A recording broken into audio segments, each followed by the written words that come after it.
बिस्मिल्लाहिर्रहमानिर्रहीम। अस्सलाम वालेकुम नाज़रीन, फरवाज़ एनबी न्यूज़ के प्लेटफॉर्म से मैं आपका मेज़बान नवाज भुट्टो आपकी खिदमत में हाजिर। आप दुनिया के जिस हिस्से में भी हैं खुश रहें, आबाद रहें और अल्लाह रब्बुल इज़्ज़त आपको इज़्ज़त के बुलंद मकाम पर फायज करें। नाज़रीन, इमरान खान के हवाले से आसिफ अली जरदारी ने कोई फार्मूला दिया था जिसको आसिफ अपना जरदारी डॉक्ट्राइन कहा जा रहा था, और वो जो जरदारी डॉक्ट्राइन थी उसका इमरान खान पर कितना असर हुआ और उसके कितने फवायद हासिल हुए। इसके अलावा एक ग्रेट रीसेट प्रोग्राम शुरू किया गया था जिसकी इब्तदा आर्मी इस्टेब्लिशमेंट से शुरू की गई थी। आर्मी इस्टेब्लिशमेंट में ग्रेट रीसेट प्रोग्राम का जो फार्मूला था उसने काम किया है या नहीं किया है, और उस ग्रेट रीसेट जो फार्मूला था उसने अदलिया पर कौन से असरात मुरतब किए हैं, और आज इमरान खान को कहां कहां से जो है वो अदालती उमूर में परेशानी का सामना करना पड़ा, और अदालतों ने जो मामला शुरू किए हैं उसके नतायज क्या निकलेंगे, आज हम इन उमूर पर बात करेंगे। अगर आपको हमारा प्रोग्राम पसंद आए, व्लॉग पसंद है, तो मेहरबानी करके इसको सब्सक्राइब करना, लाइक करना और शेयर करना मत भूलिएगा। नाज़रीन, आसिफ अली जरदारी ने उस वक्त जब हुकूमत को बहुत जल्दी थी इमरान खान को गिरफ्तार करने की, उस वक्त हुकूमत से कहा था कि इमरान को गिरफ्तार करके अपने लिए मुसीबत मोल न लें। अगर इमरान खान को इस वक्त गिरफ्तार किया गया, एक तो उसके पास जो फैन फॉलोइंग है वो बहुत ज्यादा है, और इसके अलावा उसका जो अपना कौम यूथियाज जो है वो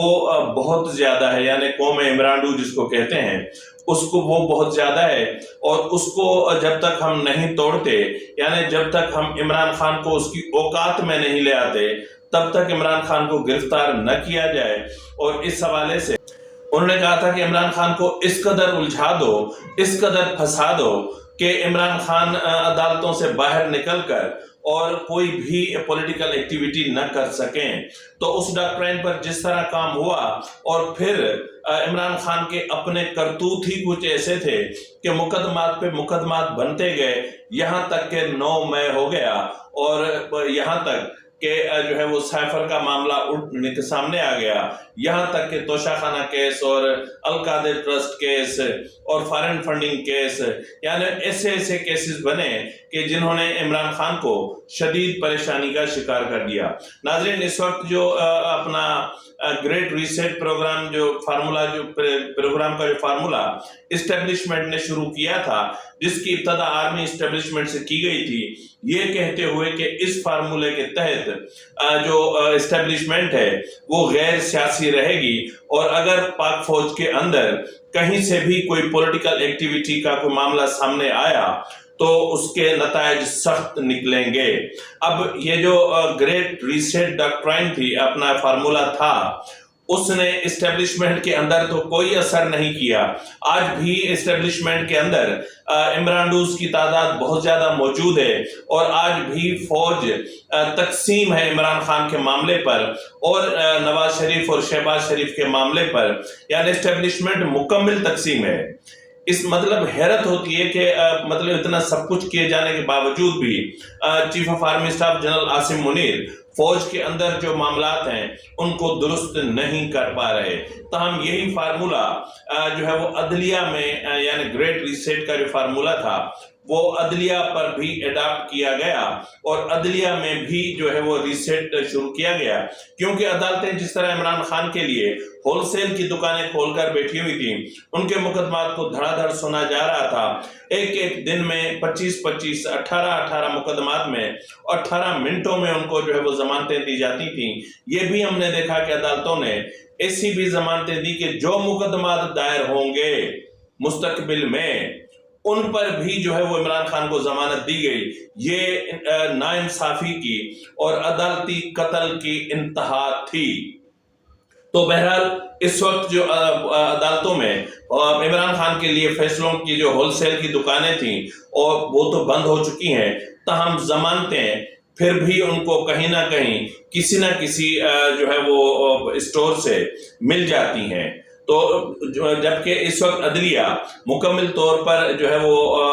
इमरान नवाजी छोड़कर قانون اور آئین نوازی پر انہوں نے کام شروع کر دیا ہے، جس کی وجہ سے عمران خان کے گرد گھیرا بہت تنگ ہوتا جا رہا ہے اور عمران خان بہت زیادہ تکلیف میں آنے جا رہے ہیں۔ ناظرین، عمران خان نے سپریم کورٹ میں ایک درخواست دائر کی تھی، جس میں انہوں نے سپریم کورٹ سے التجا کی تھی کہ جو توشہ خانہ کیس کا جو کرمنل جو پروسیڈنگ اس کی چل رہی ہے، اس کے خلاف حکم امتناع جاری کیا جائے۔ تو بہرحال آج جسٹس یحییٰ آفریدی اور جسٹس مسرت ہلالی، ناظرین یہ نوٹ کریں کہ یہ جو گریٹ ریسیٹ فارمولہ ہے اس کے تحت یعنی وہ بینچ نہیں بنا جو عمران خان کی ہمیشہ سہولت کاری کرتا رہا، یعنی ایسا بینچ بنایا گیا جو مکمل طور پر غیر جانبدار تھا، یعنی اس میں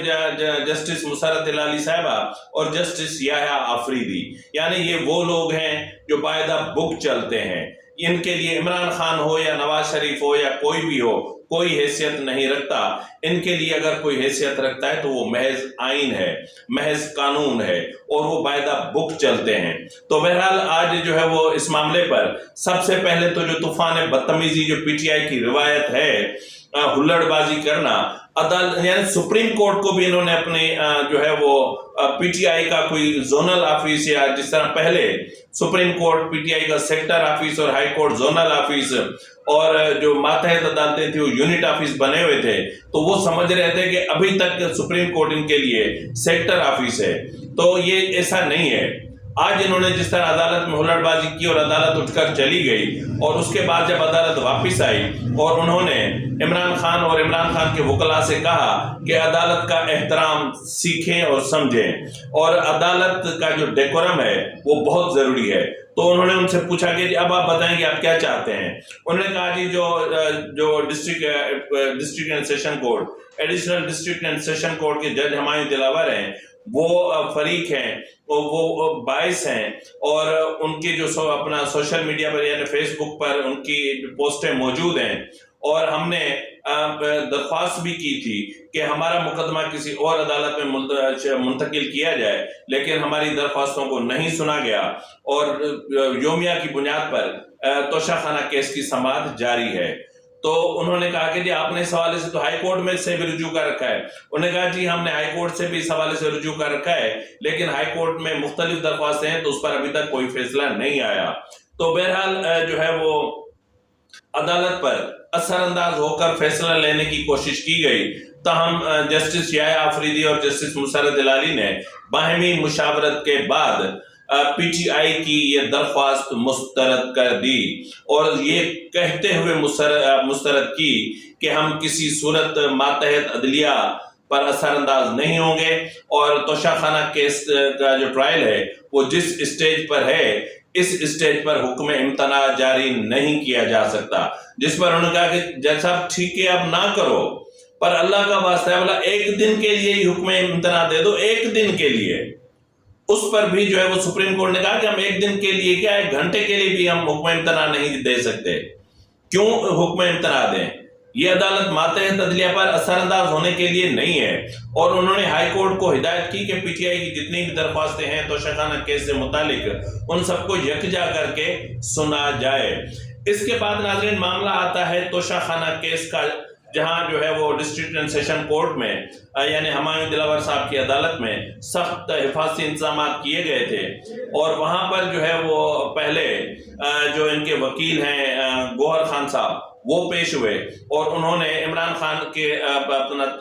کیس کے التوا کی تاریخ مانگ اپنا التوا کی درخواست دائر کی، اور اس کے ساتھ عمران خان کے استثناء کی درخواست دائر کی، اور اس کے بعد پھر جو ان کے وکیل ہیں دوسرے اپنا کیا نام ہے ان صاحب کا، خواجہ حارث صاحب بھی وہاں پر پہنچ گئے۔ تو خواجہ حارث نے کہا کہ جی پچھلی مرتبہ بھی عمران خان پر حملہ ہوا تھا اسی عدالت میں، اور جو ہے اس پر بوتل پھینکی گئی تھی، اس بوتل میں لیکوڈ تھا کیا تھا ہم نہیں جانتے، تاہم سیکیورٹی اپنا خدشات ہیں، اس وجہ سے عمران خان کو استثناء دیا جائے، یا نہیں تو پھر کم سے کم آج کے دن کے لیے کیس کی سماعت ملتوی کی جائے۔ ناظرین عدالت نے جو ہے وہ کیس کی سماعت 1:30 बजे तक मुलतवी करते हुए ये कहा कि इस मरहले पर न तो इल्तवा मिलेगा न इस्तिस्ना मिलेगा, आप मुलजिम को पेश करें। अदालत ने कहा कि इस वक्त गवाहों के बयान भी कलमबंद हो चुके हैं, गवाहों पर जरह भी हो चुकी है, और इस वक्त जो मामला है वो ये है कि जो है वो 342 के तहत मुलजिम अदालत में पेश हों और वो सवालनामा वसूल करें, और उसके बाद फाइनल आर्ग्यूमेंट्स के बाद इस केस को कंक्लूड करके और उस पर फैसला सुनाया जाए, इसमें अब ताखीर नहीं हो सकती। तो बहरहाल इमरान खान के वकला ने पूरा जोर लगाया कि किसी भी तरीके से आज के दिन टल जाए, लेकिन आज का दिन टलता हुआ दिखाई नहीं दे रहा। और अगर आज इमरान खान ने अदालत में पेश न होकर ऐसी कोई गलती की कि अदालत में पेश नहीं हुए, तो यकीनन ये अदालत जो पिछली पेशी पर अदालत में जो कुछ हुआ था उसके बाद अदालत का जो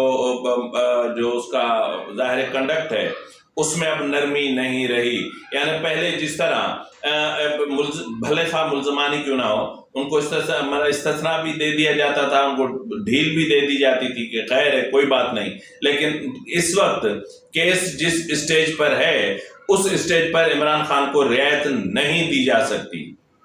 तो ये इमरान खान को खुद को समझना चाहिए। अगर आज इमरान खान पेश नहीं होते तो फिर मेरे ख्याल में कि या तो जो है वो एकतरफा फैसला किया जाएगा, साइड क्लोज कर दी जाएगी, या फिर ये हो सकता है कि इमरान खान के नॉन बेलेबल वारंट्स जारी हो सकते हैं। ये अभी फैसला थोड़ी देर में हुआ चाहता है, तो जैसे ही वो फैसला अदालत का सामने आता है तो हम आपकी खिदमत में पेश हो जाएंगे। नाज़रीन, इसके अलावा भी जो है वो इंसदाद दहशतगर्दी की अदालत में भी इमरान खान पेश हुए, वहां पर भी उन्हें जो है वो उनसे सिर्फ हाजिरी लगवा के उनको जाने की इजाजत दे दी गई इंसदाद दहशतगर्दी की अदालत में। और इसके अलावा जज ज़ेबा चौधरी को धमकी देने के केस में इमरान खान ने इस्तिस्ना की दरख्वास्त दी और उन्होंने कहा कि यहाँ पे सिक्योरिटी इंतजाम तहफ़्फ़ुज़ात हैं, ये हैं वो हैं, जिस पर जज ने कहा कि मतलब पहले जहाँ पर समात कचहरी पे थी वहाँ तो ठीक है, बात समझ में आती है, यहाँ तो सेफ और सिक्योर है मामला, और अगर आपके कायद को इतने तो फिर जो दूसरे लोग कत्ल होते हैं या जिनके मामलात होते हैं,